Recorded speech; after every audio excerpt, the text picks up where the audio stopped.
Si Jack l'Éventreur est le tueur en série le plus célèbre de l'histoire, le Dr Holmes est sûrement le plus grand serial killer de tous les temps.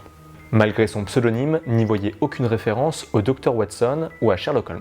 Cette histoire-là, malheureusement, n'est pas un roman policier, elle est bien réelle et elle se déroule dans les années 1890 aux États-Unis. Henry Howard Holmes a avoué le meurtre de 27 personnes, mais il est probable qu'il ait tué plus de 100 personnes à lui tout seul. Partons maintenant à la découverte de celui qu'on considère comme le premier tueur en série américain.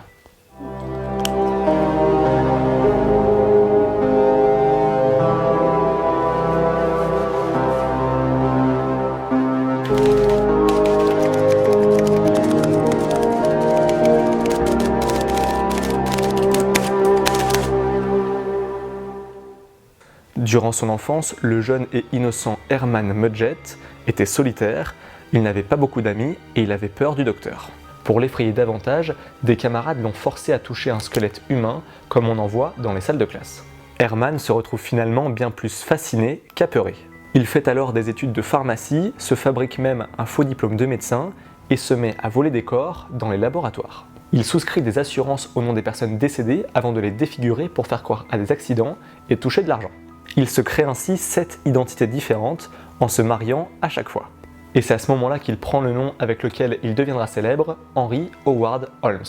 Notre faux docteur est donc déjà un peu dérangé, mais ce n'est que le début de l'histoire. Notre arnaqueur va se changer peu à peu en serial killer. Holmes était un charlatan comme on en voit dans les westerns, ceux qui vendent des remèdes miracles, sauf qu'un de ses clients est mort en buvant l'une de ses potions.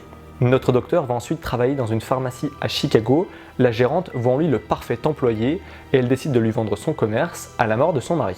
Sauf que quelques temps plus tard, elle disparaît mystérieusement alors qu'elle réclamait à Henry de l'argent qu'il lui devait. Notre docteur a-t-il fait sa première victime? En tout cas, il bascule dans une folie meurtrière.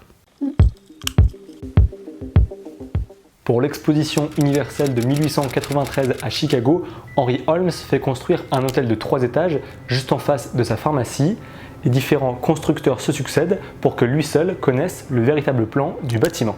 L'intérieur s'avère très étrange, c'est une sorte de labyrinthe avec une centaine de chambres sans fenêtres. Le pharmacien n'aimait pas dépenser de l'argent, alors il vivait beaucoup à crédit et il cherchait toujours des solutions pour ne pas rembourser ses dettes. On vient alors tenter de récupérer des meubles de son hôtel qui ne sont pas payés, mais il les cache dans des pièces qui sont fermées à clé.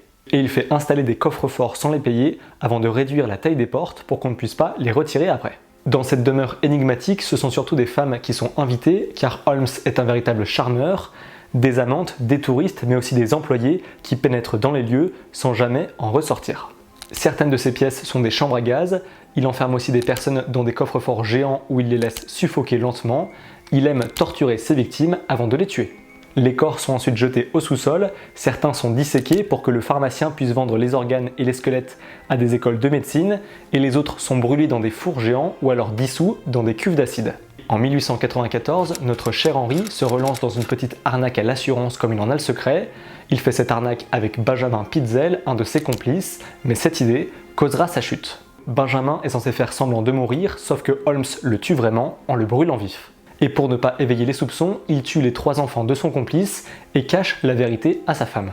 Il continue même de faire quelques fraudes avec elle avant d'être arrêté. Durant son procès, la délibération a duré plus de 2 heures pour savoir quelle peine lui infliger, mais le jury avait en fait décidé de son cas en moins d'1 minute, il faisait simplement durer le suspense.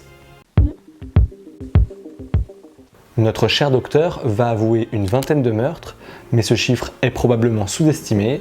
La réalité se situerait entre 100 et 200 personnes tuées. L'état de certains cadavres ne permet pas d'être plus précis malheureusement, mais le nombre de personnes disparues à cette époque a permis d'établir cette estimation. Henry Holmes avait une préférence pour les femmes blondes, mais on a aussi retrouvé des hommes et des enfants dans son sous-sol. Comment ce monstre s'est façonné, nul ne le sait.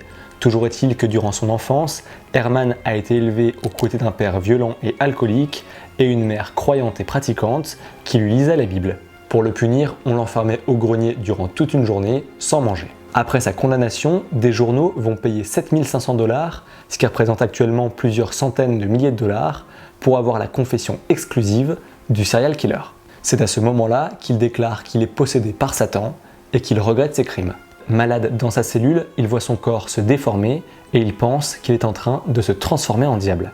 Il est finalement pendu le 7 mai 1896 et au moment de monter sur la potence, il clame son innocence. Il n'échappera pas à la peine capitale, mais on lui accordera une dernière volonté. Le tueur veut que sa dépouille soit coulée dans du béton pour que personne ne vienne mutiler son cadavre. En 2011, Jeff Mudgett, l'arrière-petit-fils du tueur en série, écrit Bloodstains, un livre où il prétend que son ancêtre serait Jack l'Éventreur.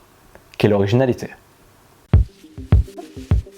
Des rumeurs disaient que le docteur Holmes n'était pas mort.